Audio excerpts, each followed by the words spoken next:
돈도 안 드니까 시간 정해서 마지막 네 번째는 이게 사실 제일 중요한 건데. 안녕하세요, 비와티입니다.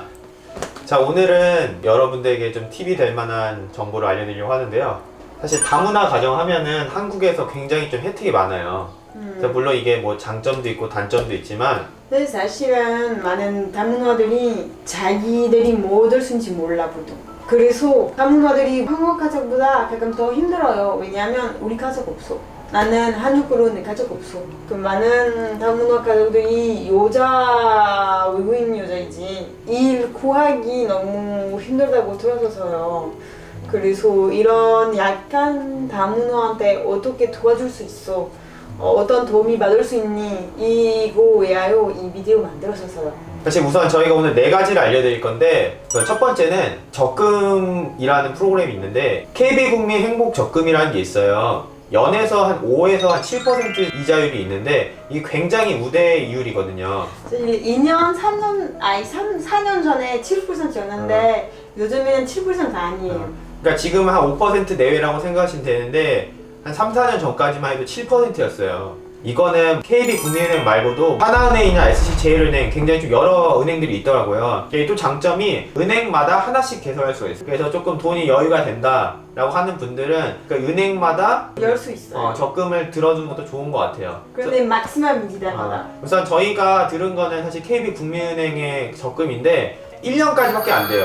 그래서 2년마다 다시 열어야 해요. 1년마다 그 자유롭게 내가 돈을 넣던지 아니면 정액식으로 넣을 수가 있어요.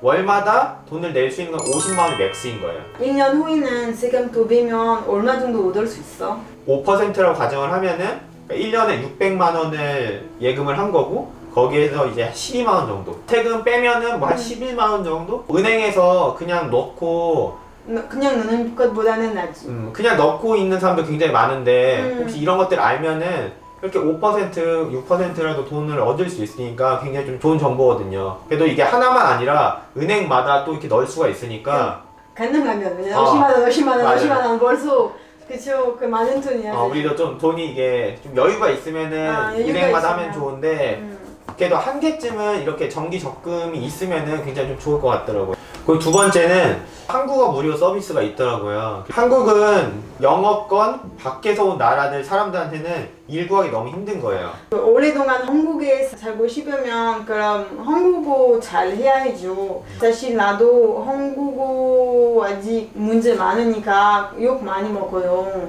아마 구독자도 나를 볼 때 왜 이렇게 한국어 못해 이렇게 생각하니까 어떻게 더 잘할 수 있어? 어떻게 한국어를 더 자유롭게 이야기할 수 있는지 방법 찾아야 하는데 근데 어학당 다니고 싶은 사람 많은데 어학당 너무 비싸. 거의 3개월마다 200만 원 생각해야 해. 그리고 시간 필요해. 근데 엄마라면 아니면 일을 하면 이런 시간 없어요. 그럼 어떻게 할 수 있어요? 이게 찾아보니까 한국어 무료 서비스가 있더라고요. 그래서 EBS에서 주최를 하는 건데 뭐 한국어 말고도 영어나 다른 외국어로도 배울 수 있는 이런 기회가 있어서 온라인 강의라고 굉장히 뭐 퀄리티가 떨어지는 게 아니라서 돈도 안 드니까 시간 정해서 공부하면은 굉장히 한국어 늘릴 수 있는 좋은 방법이 될 거예요. 그리고 이제 세 번째는 돌봄 서비스를 또 무료로 받을 수 있어요. 다문화 가정은. 한국어 무료 서비스는 나를 위한 건데 그거 말고도 이제 결혼을 하고 나면은 나중에 이제 아이가 생길 수 있는데 아이를 돌볼 수 있는 케어링 시스템이 있더라고요. 아이의 생애 주기별에 따라서 뭐 신생아기, 유아기나 뭐 아동기 이렇게 아이 나이에 따라 서비스를 받을 수 있더라고요.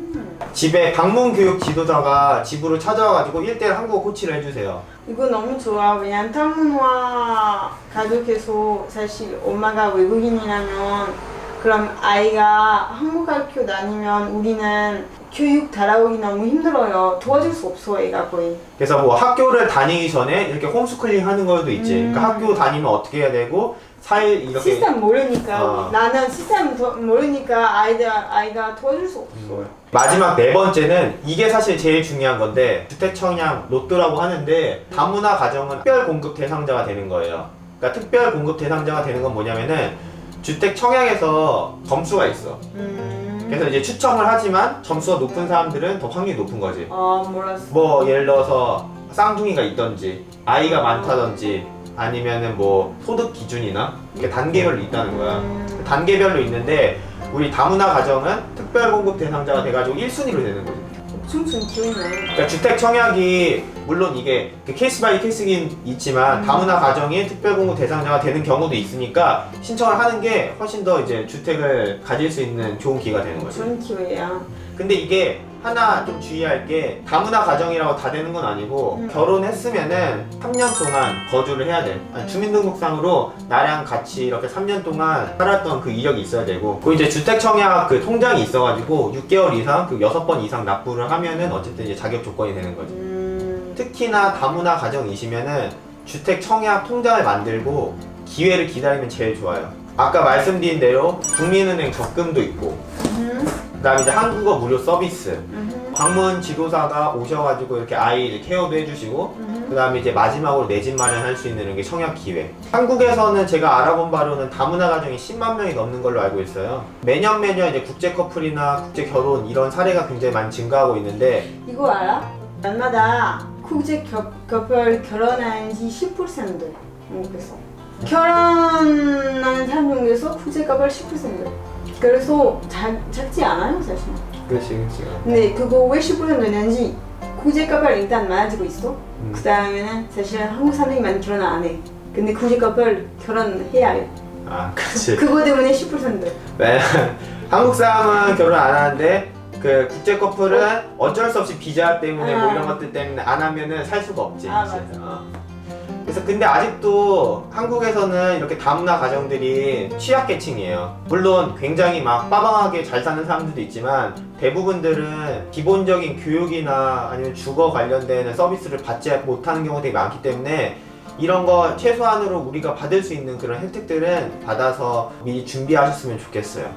지금까지 긴 영상 시청해주셔서 감사드리고요. 저희는 다음 이 시간에 다른 영상으로 찾아오겠습니다. 그럼 안녕히 계세요.